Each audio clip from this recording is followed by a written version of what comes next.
Despite the sweltering weather, this meeting held a touch of frost from the start.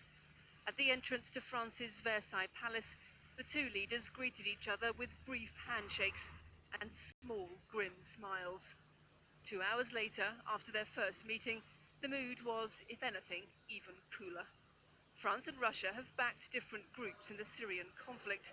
Mr. Macron said that while France did not want to destabilize the Syrian state, there were red lines that must not be crossed.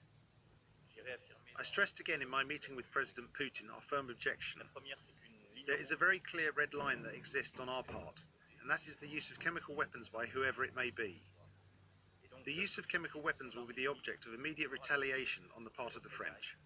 The two leaders are also divided over the situation in Ukraine, with the Russian president condemning the sanctions imposed on his country as a result of the crisis.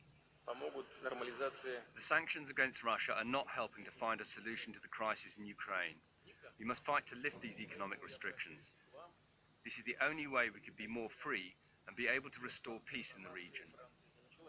Mr. Putin also appeared to deny any Russian interference in France's recent presidential race, despite allegations by Mr. Macron's team that Russian agents had tried repeatedly to hack into their accounts.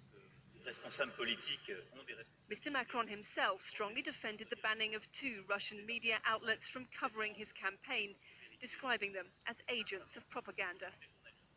This choice of venue and the inauguration of a new exhibition here on 300 years of Franco-Russian ties was meant to highlight the long relationship between the two countries.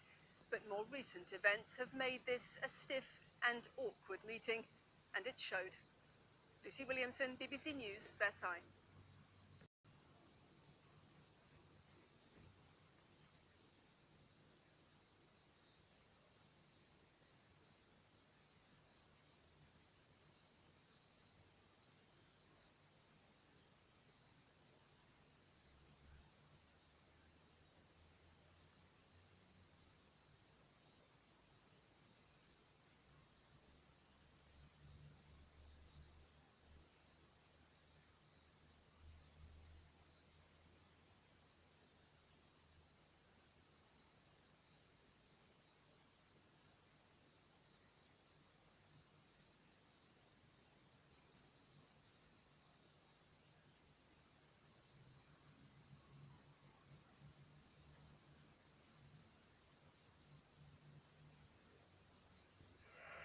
Looking at that CCTV, it's the same guy that's been in the shop several times in the past.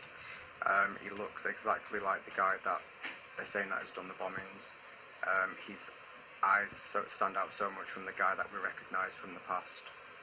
It makes me feel quite scared, really, especially being as we're all so close in this shop. We're like a small family.